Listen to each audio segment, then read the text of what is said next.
Police সাংবাদিক সহ স্থানীয় গণ্যমান্য ব্যক্তিবর্গ সর্বোচ্চ মহল ব্যর্থ। ইউনিয়ন বিএনপির সাংগঠনিক সম্পাদকের সংবাদ সম্মেলন। পটুয়াখালী থেকে স্টাফ রিপোর্টার শিকদার মাহবুবের পাঠানো তথ্যচিত্রে বিস্তারিত।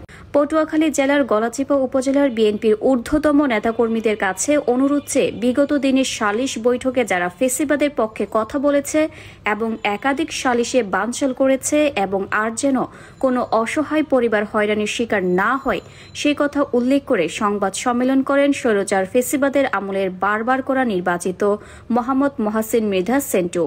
7 মে রোজ বুধবার সকাল 11টার সময় গলাচিপা উপজেলা ন্যাশনাল প্রেস সোসাইটি এনপিএস গণমাধ্যম ও মানবাধিকার সংস্থার শাখা অফিসে সংবাদ সম্মেলন করেন। উক্ত সংবাদ সম্মেলনে সাংগঠনিক ইউনিয়নের সাংগঠনিক সম্পাদক মোহাম্মদ মহাসিন মৃধা সেন্টু বলেন, একটি অসহায় পরিবারের বারবার সালিশ বৈঠক করেও কোনো সমাধান পায়নি বিএনপির কর্মী। একাধিকবার সালিশে বানচাল করেছে বাবুল মৃধা। সেখানে উপস্থিত ছিলেন চরশিবা সাংগঠনিক ইউনিয়নের সভাপতি মোহাম্মদ মিজানুর রহমান ইসমাইল হাওলাদার সহ বিএনপির নেতাকর্মীরা।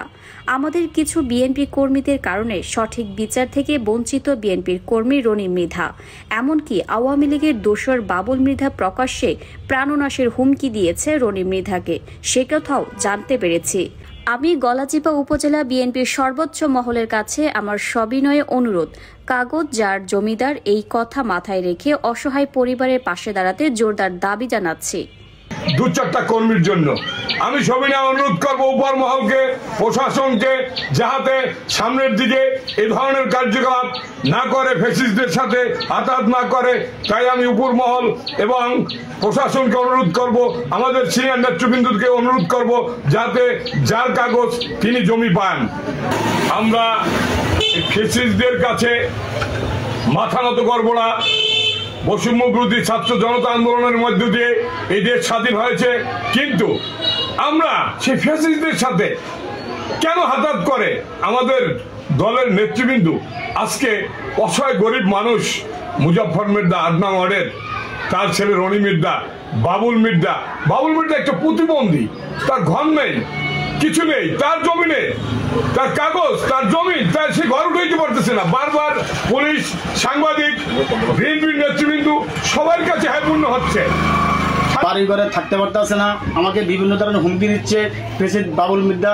আমলিক ক্ষমতা থাকালীন অবস্থায় আমরা 16 বছর বাড়ি থাকতে দেয় নাই, বাড়িতে ঘর বাড়ি উঠাইতে দেয় না। এখনো বিএনপির কিছু লোকের লাগে হাতায়াত করে আমার ঘর বাড়ি তুলতে দেয় না। আমার বড় ভাই একটা প্রতিবন্ধী, ওর নাম বাবুল মৃধা, ওনার 4টা ছেলে বিয়ে শাদী করে দেওয়া পারছে না। ঘর বাড়ি উঠানোর জন্য আমার একটা আকুল আবেদন থাকবে উপজেলার নেতাকর্মীর কাছে। আমার বিচারটা আমি কেন বিচারকের কাছে সঠিকভাবে পাচ্ছি না, এটা আমার অনুরোধ থাকবে। আর এই বাবুল মৃধা আমার হুমকি দিচ্ছে, আমি বাড়ি ঘরে থাকতে পারি না, লাড়ি চড়ালে ডাল ঘুরালে আমাকে দৌড়ে কুপাইতে আসে। উপজেলার নেতাকর্মীর কাছে আমার এটা অনুরোধ থাকবে। ওই 8 নং ওয়ার্ডের বিএনপির রবি ডাক্তার, রনি ভূয়া, ওনাদের সাথে হাতাত করে আমার এই সালিশি ভাঙচাল করে আমার সুস্থ সালিশে আমি সুস্থ বিচার পাই না।